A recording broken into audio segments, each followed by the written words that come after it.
ஜாதகத்துல நம்ம தெரிஞ்சுக்க வேண்டிய ரகசியங்கள் எவ்வளவோ இருக்கு. இப்போ ஒரு சின்ன எடுத்துக்காட்டு சொல்றேன். லக்னத்துக்கு 2ஆம் இடத்ததிபதி குடும்பஸ்தானம் இல்லையா, அவர் வக்ரம் ஆயிடுறார். 7ஆம் இடத்ததிபதி மறைவு ஸ்தானத்துக்கு போயிடுறார், அல்லது பாவகிரகத்தோட சேர்ந்து கெட்டு போயிடுறார். இதுக்கு மத்தியில் 2ஆம் இடத்துல ராகு அல்லது கேது தனிச்சு நிற்குது.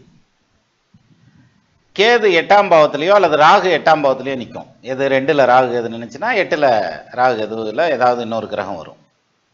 அப்போ அந்த 8ஆம் இடத்துல நிற்கக்கூடிய பாம்பு கிரகத்தினுடைய திசையே நடக்குது. சரியா? இப்போ இந்த ஜாதகருடைய திருமண வாழ்க்கை எப்படி இருக்கும் அப்படின்னா, இதுக்கு ஸ்ட்ரைட்டாகவே ஜோதிட விதிகள் என்ன சொல்லுது அப்படின்னா, குடும்ப வாழ்க்கை சீன திசை அடையும், ஒன்றுக்கு இல்லாமல் போயிடும், அல்லது கல்யாணமே நடக்காது, அல்லது நடந்தாலும் பிரிஞ்சிருவாங்க. இது மாதிரியான பாயிண்ட் தான் ஜோதிடத்தில். ஆனால் இது எல்லா ஜாதகத்துக்கும் பொருந்தாது. அங்கே தானே பிரச்சனையே.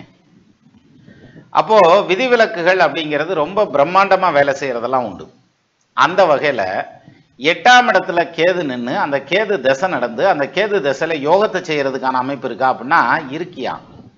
8ல் நின்ன கேது திசையில் மிகப்பெரிய பிரம்மாண்டமான யோகத்தை செய்கிறதுக்கெல்லாம் அமைப்பு இருக்கு.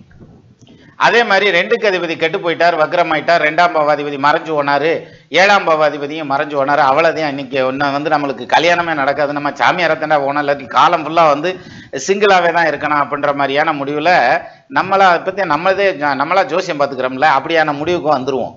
ஆனால் சார் நான் ஒன்று சொல்கிறேன், உங்கள் அதாவது நம்ம வீட்டில் இருக்க பொண்ணுங்களுடைய ஜாதகம் அல்லது பயலுடைய ஜாதகம் அல்லது நம்மளுடைய ஜாதகத்திலேயே 2ஆம் பாவத்தில் பாவகிரகம் இருக்குது, 2ஆம் பாவாதிபதி கெட்டு போயிட்டாரு, 7ஆம் பாவத்தில் பாவகிரகம் இருக்குது, 7ஆம் பாவாதிபதியும் கெட்டு போனார், அதே மாதிரி 8ஆம் இடத்துலையும் மாங்கல்ய ஸ்தானத்துலையும் பாவகிரகம் இருக்குது, சாயா கிரகம் இருக்குது, அதனுடைய தசை நடக்குது.